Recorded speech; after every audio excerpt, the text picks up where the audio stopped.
too fast. Let's keep control. What's up, baby? Hey, this nigga always singing. No, right? Hey, no. That sounds good, though, man.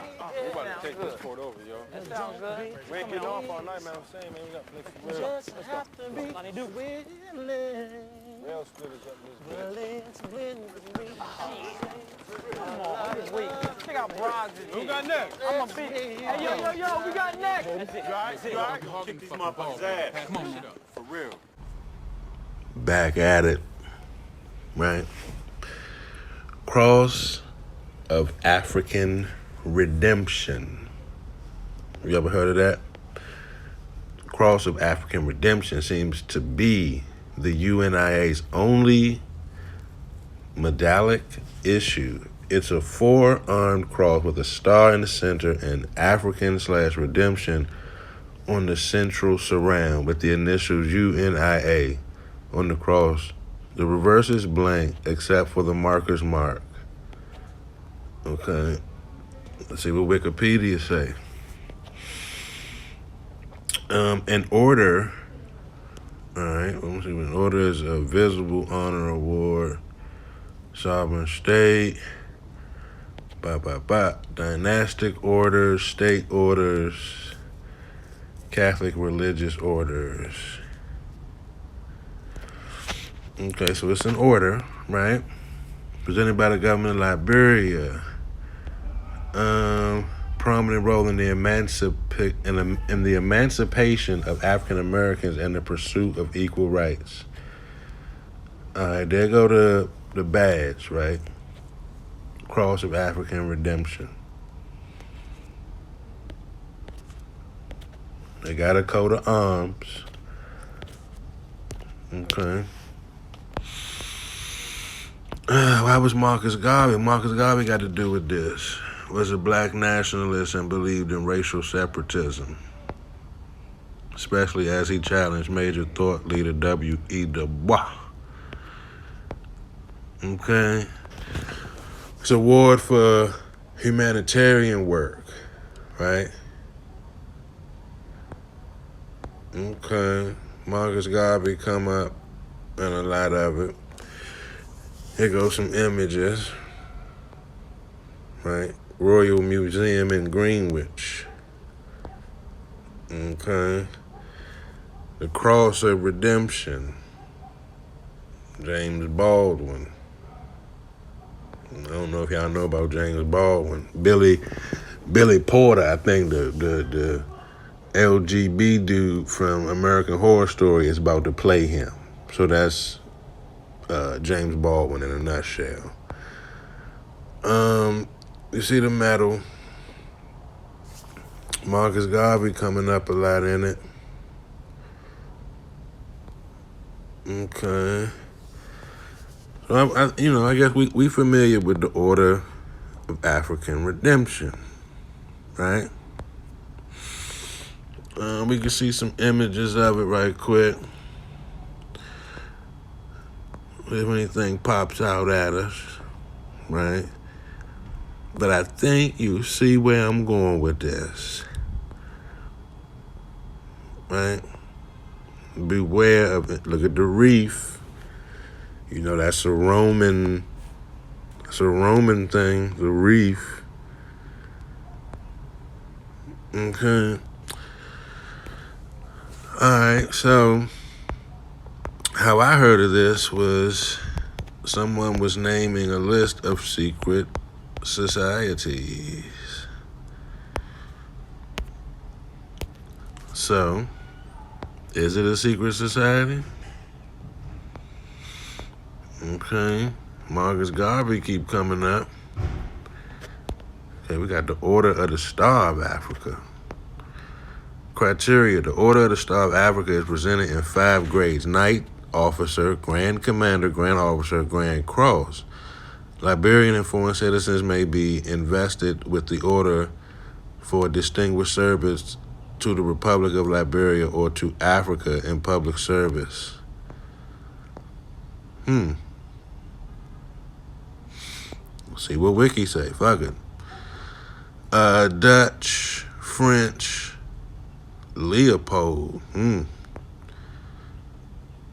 ruler of the Congo Free State, was awarded for services to Congo for the promotion of African civilization in general. It was incorporated into the Belgian honors on 1908 in October, following the annexation of the Congo Free State by Belgium. So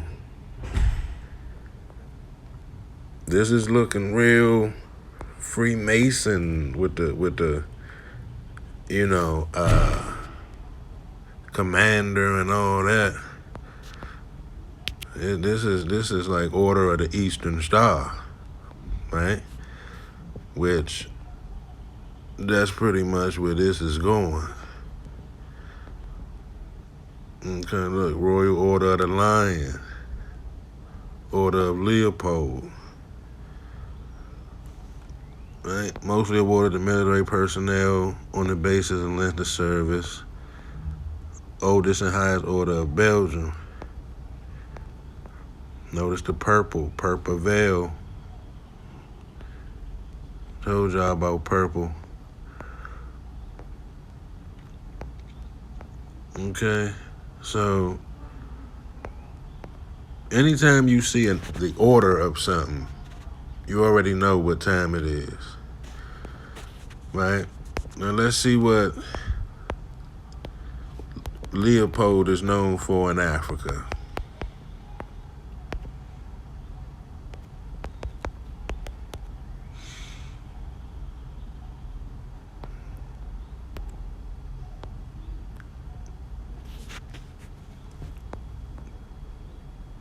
Why did Belgium colonize Africa?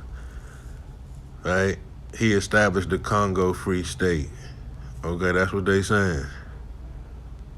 How many people died under King Leopold in Africa? Their working days were long and hard and required an enormous amount of physical effort, according to the historical document. Between 5 and 10 million people died as a result of the colonial exploitation under the rule and administration of King Leopold II. The Free State of Congo, a hidden history of bang, bang, bang. So we start with King Leopold. He knocked off 10 million in the Congo. And then National Geographic will tell you he established the Congo Free State. Now, was King Leopold a Freemason? The Lodge of Sorrow for King Leopold in Belgium. Let's hit it. A lodge of sorrow for King Leopold of Belgium. Masonic patriotism and spirituality on trial. All right, so somebody wrote a little paper. The first Belgian monarch, Leopold, was a Freemason, but the royal family has been staunchly Catholic since his son, King Leopold II. Yeah, do you buy that? Right. So, Leopold I was a Freemason.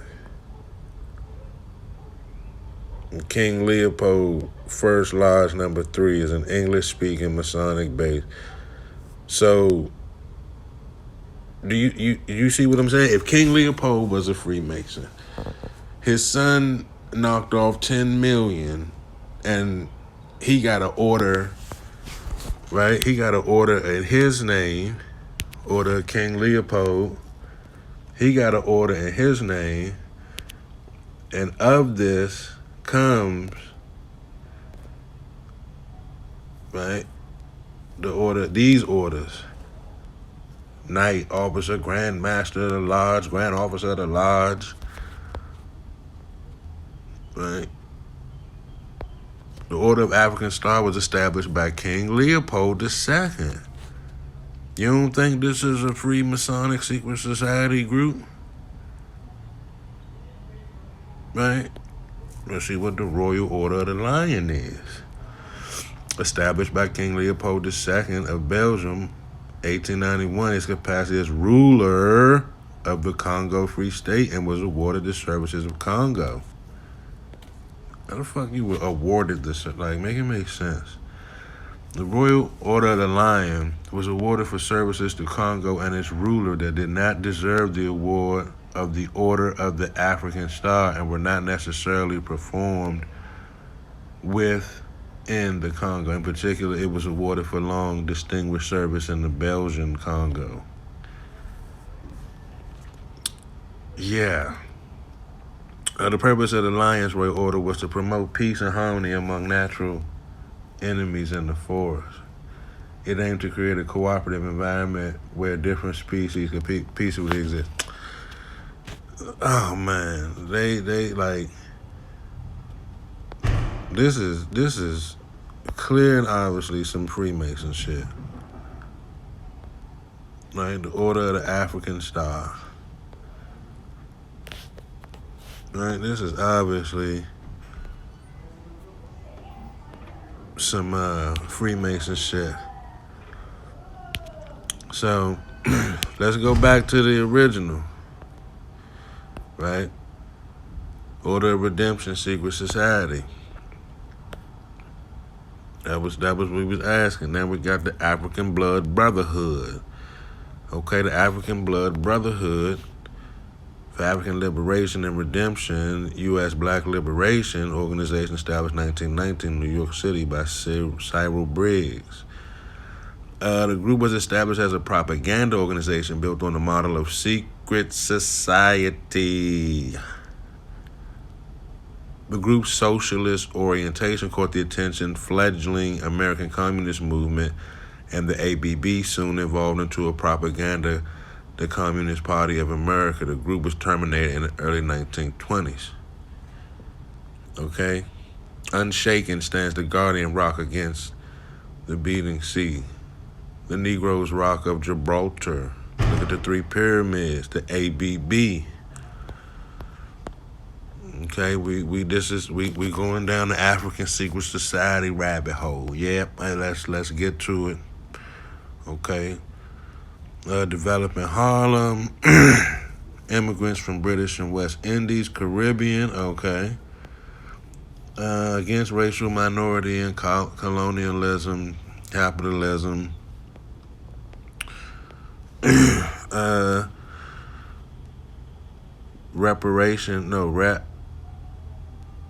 idea of repatriation.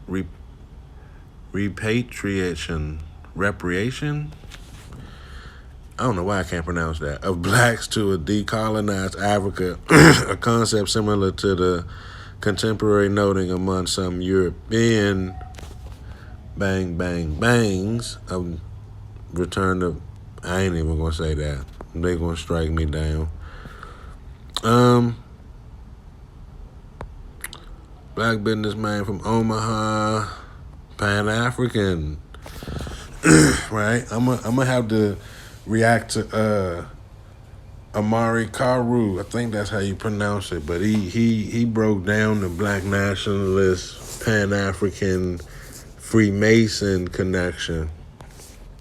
We're gonna have to review that. Right? Marcus Garvey name came up. Fusion with the Communist Party.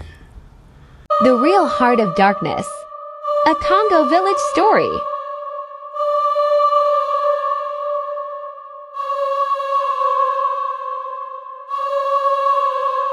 These photos are so scary.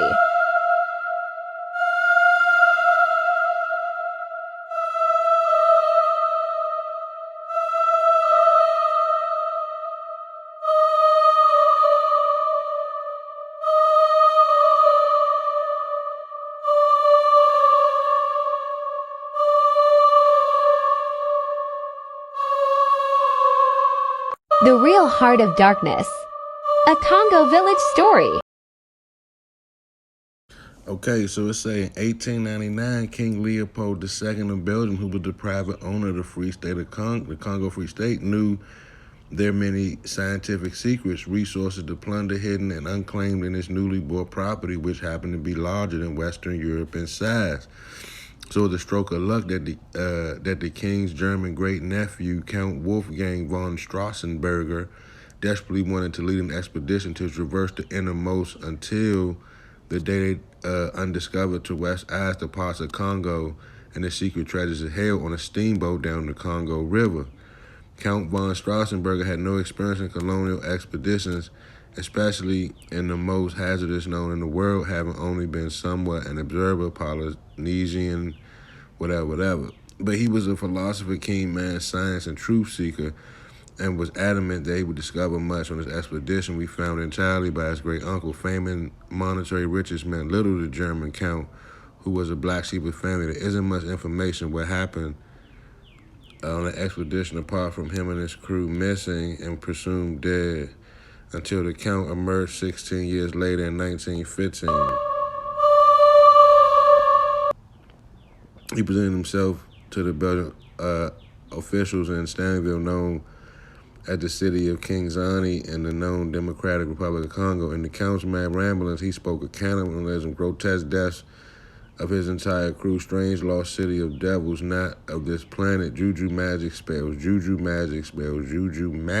shamans with tentacle limbs, river monsters visiting a fairy tale world called Zaz, and other tales that would still do make even the most rational of men quiver with fear, all of which was recorded by the Belgian colonial officials. Like, they colonized colonial officials. The count would die a few days later, never making it back to his native Europe. On the count's person, he had 3 rolls of film which were developed in Paris and yet to be released. Diary. These are some of the photos that have been kept under lock and key in the Museum of Brussels until now. Fire video. Fire video. The Bantu Mungo Congo, ancient people who can trace their lineage back to ancient Kemet. They were caught up in the cross-Atlantic slave trade. Millions were kidnapped and forced aboard ships and brought to America. Their genetics still float through the veins of many African Americans today. The Bantu Mungo were terrorized and abused by the Belgians, forced to stop their traditions. They fled to the deep jungles of the Congo, where many of them still live off the land today, turning their back on technology. Study. For the more you study, the more options you will have. And the more options definitely means the more power. If you're going to learn today, on this episode, we're talking about, do you have the password? Black secret societies and clandestine organizations in the Negro community. Let's go. Because of Hollywood depictions and gross generalizations, society often associates secret societies with ancient and modern elite whites. Because of geopolitics, classism, government influence, and economic stratification, society also tends to believe that these secret societies fundamentally shape the world in one way or another. What is far more surprising is how little the black community knows about black secret societies. Very little scholarship exists on Negro secret societies. In 1910, Arthur Howard W. Odom included a short chapter called Fraternal Organizations and Benevolent Societies in his monograph entitled Social and Mental Traits of the Negro. Black secret societies usually fall into 2 categories, active and ceremonial. Most of the Negro secret societies in America have been ceremonial, i.e. lodges and fraternal orders. What we can interpret from the records is that blacks joined these secret societies for fellowship, mutual aid, protection, belonging, and clandestine planning. Evidence also suggests that at its height, black secret societies began to compete with the black church for prominence in Negro life. Up until modern times, Freemasonry and Elks Lodges were considered secret societies. As perspectives changed, there began a concerted effort to dislodge these organizations from the label of secret society and replace it with the moniker of a society with secrets. This is because the term secret society took on an elitist, corrupt, and governmental influential label that didn't sit well with the modern public. The first secret society which the Negro joined was the Odd Fellows. Its first Negro lodge, Philomathian, Lodge number 646, emerged in New York in 1843. On August 11, 1846, a black secret society was formed with the sole purpose of ending slavery. 12 black men from several different states came together to form an organization that would recruit members, arm them, and then execute an insurgency. Many members were already members of the Prince Hall Masonic Lodges and the AME Church. While meeting in St. Louis, they took the name the 12 Knights of Liberty. They were sworn to secrecy, and part of their oath was the phrase, "I can die, but I cannot reveal the name of any member until the slaves are free." As their numbers swelled to over 1,000 members, they looked to maintain strict secrecy and secretly changed their name to the Order of the 12. They also carried a second name of the Knights of Tabor. They even had a female auxiliary known as the Daughters of the Tabernacle. In 1847, an established secret society opened its ranks to blacks with the purpose of restoring the lost Negro to society. The Independent Order of Good Samaritans and its auxiliary group, the Daughters of Samaria, allowed Negro membership on the strict condition that white Samaritans could neither preside nor meet with black Samaritans. Black members were only allowed to vote on matters concerning black people. Eventually, white members left the secret society altogether, and by 1877, there came an end to racially mixed membership in national secret societies. At the time of the Civil War, there were at least 3 secret societies among Negroes: Prince Hall Masons, Odd Fellows, and the Knights of Tabor. In 1869, the Ancient Order of Workmen emerged as a ritualistic secret society. Other secret societies that emerged were the Knights and Daughters of I Will Rise and the Order of the Lone Star Race Pride, Friendship, Love and Help, Daughters of Bethlehem, Knights of Canaan, Grand United Order of the Children of Israel, Builders of the Walls of Jerusalem, Household of Ruth, and the African American Order of Owls. In 1881, the Grand United Order of True Reformers rose and had arguably the best success. In 23 years, the True Reformers had grown from 100 members to 70,000. The society had expended more than $2 million in reliefs and benefits, owned $400,000 worth of real estate, a savings bank, a newspaper, a chain of grocery stores, a hotel, and an old folks' home. In 1902, Booker T. Washington stated that there were about 20 national Negro secret societies. In addition to the True Reformers, he listed the better known as being the Prince Hall Masons, Odd Fellows, Colored Knights of Pythias, United Brothers of Friendship and Sisters of the Mysterious Ten, Elks, Knights of Tabor, the Buffaloes, Foresters, Galilean Fishermen, Samaritans, Nazarites, Sons and Daughters of Jacob, Seven Wise Men, Knights of Honor, and the Mosaic Templars of America. Much of the history of the Negro secret societies has vanished from the archives and disappeared from oral history.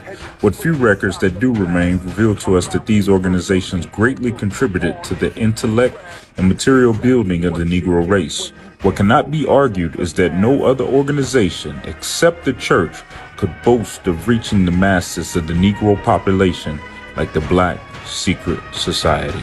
Now you know.